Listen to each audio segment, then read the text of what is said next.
campgrounds and the promise of some precocious kid's stand-out in-class essay. Pencils still lurked, fragrantly, but you had to look for them, and they seemed outnumbered by all things with a keyboard. Still, though, the Langs were hopeful. Still, they thought it would be a good year. Together, they were often spoken of in one breath by the other faculty members as Robbie and Dory Lang, or just Robbie and Dory, or by the students as Mr. and Mrs. L., those two married, easygoing, still fairly young English teachers who walked the halls with a genial air. There were some teachers at Elro who lived to crack down on the kids. "Where's your pass?" they would demand of a boy with a mouth freshly wet and slack from the water fountain. What? Said the boy, stammering, dripping. But the kids knew that Dory and Robbie weren't out to get them. Even their pop quizzes were humane. At just past 40, they were both good-natured, decent-looking, tallish, and as dark red-headed as Irish setters. Robbie wore egghead eyeglasses that had become fashionable in recent years. He had a hard shield of a chest, and he rode a bike on weekends through the smooth streets of the neighborhood. Each morning he unscrewed one of the green glass canisters on the countertop and poured himself a dusty bleat of oat and twig, pious about his intake, wanting to live a long time so he didn't miss a second with his wife or daughter. The Langs were young, but not too young, old, but not too old. Girls often exclaimed over Dory's boots, which dated back to her Brooklyn days and were the approximate color of caramel, narrowing to a subtle point.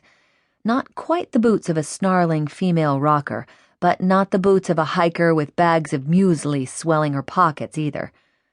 The girls also liked Robbie's pale, much-laundered work shirts, which by third period he had invariably rolled up at the sleeves, revealing arms with a light spatter of goldenrod hair. Neither Robbie nor Dory repelled or depressed the kids the way their parents tended to. Nor were they like the kids themselves, who had unfinished faces and piercings that punctured the most tender membranes of their bodies like buckshot. The kids with their energy drinks, their extreme sports injuries, and with their restless need to be in touch through some device, even if in real life they'd only been apart long enough to go to the bathroom. What are you up to? Peeing. When will you be back? Look up, I am back. In the time that they'd spent in the English department at Eleanor Roosevelt, Robbie and Dory had both been named Teacher of the Year with surprising frequency. Once in a while, an art teacher with a head sprouting dreadlocks, or the unusually lenient Spanish teacher, Senor Mandelbaum, busted up the monopoly, but for years at a time, husband and wife had predictably passed the honor from hand to hand. It was as if they had said to each other, "Okay, this year you be the better teacher. This year you be the one who remains in the classroom tacking up pictures of J.D. Salinger and Maya Angelou with captions like, 'For Christ's sakes, Jerry, you were never a phony,' or 'So why does it sing, Maya?' Meanwhile, I'll be the one who ducks out the moment school is over, telling the class over my shoulder, 'Don't forget to check e-assignment for tonight's homework, and for those of you who can't stand to wait, I'm asking you to read until the part where he sees Daisy Buchanan again.' 'Wait until who sees who?' someone would ask, but it was too late. Their teacher was out of there, done, gone. Robbie and Dory gracefully and uncomplainingly took on those roles, and then, the following year, they switched. They had met at a hotel in Minneapolis during an education conference in the earliest, most know-nothing days of their teaching lives.